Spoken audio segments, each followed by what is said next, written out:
In Brunsum is het Lindeplein helemaal gerenoveerd. Veel kunstzinnig licht en waterpartijen moeten samen met het cultureel centrum De Brikkenoven Brunsum nieuwe allure geven.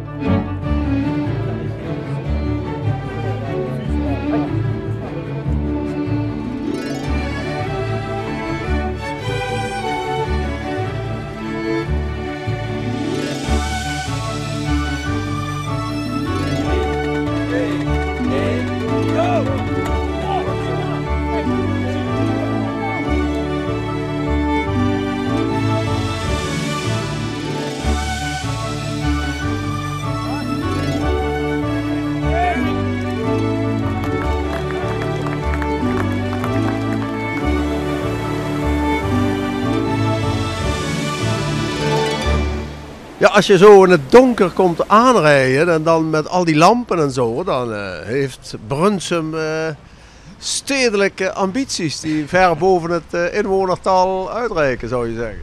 Ja, inderdaad. We hebben een Lindeplein ontwikkeld, gemaakt. En je ziet dat eigenlijk ieder plein in Limburg iets unieks heeft. En je moet ook pleinen niet willen vergelijken of ja, laat ik zeggen, een competitie daarmee aangaan. Dus we hebben eigenlijk gezegd, er moet een uniciteit ook in dit Lindeplein worden gebracht. Dus we hebben het niet alleen autovrij gemaakt, maar we hebben ook het allermooiste dat Brunsum heeft, namelijk het prachtige vijverpark dat nu helemaal zichtbaar is vanaf het plein en vanaf dit gebouw. Dat is er nu bij betrokken, dus dat is oud Brunsum, het plein van de verbinding en het nieuwe Brunsum in de Brikkenoven. En we hebben met de verlichting in ieder geval geprobeerd om er ook een echte uniciteit aan te brengen. Want daardoor kun je eigenlijk iedere keer een eigen sfeer creëren op ieder gewenst moment. Ja. En dat maakt het plein bijzonder.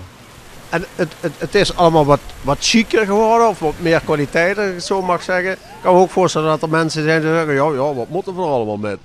Ja, natuurlijk. Hè. Dat hebben ze ook zeker mensen toen ze in eerste instantie hoorden dat de auto niet meer geparkeerd kon worden en zo. Nou, dan was er best een hoop commentaar.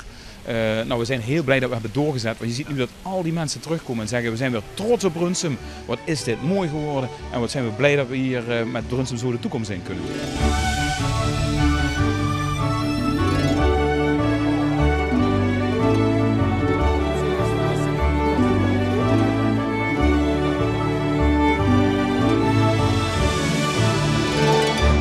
Ja, staat u nou hier als provinciebestuurder of eigenlijk als voormalige wethouder die dit mee bedacht heeft? Ik sta hier als trotse Brunsumer. Als inwoner van deze mooie gemeente. Ja.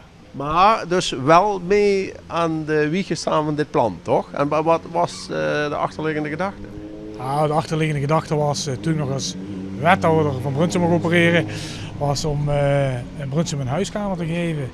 Dus een plein te geven wat ook de openheid creëerde richting het park. Want het park was verscholen achter een lelijk hekwerk, geen lelijke auto's, maar heel veel blik.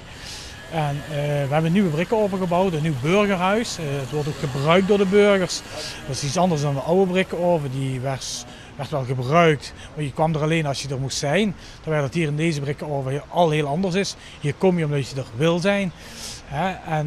En heel veel Brunsumers willen er ook zijn. En we hebben een plein gecreëerd met een toegankelijkheid ook naar het park toe.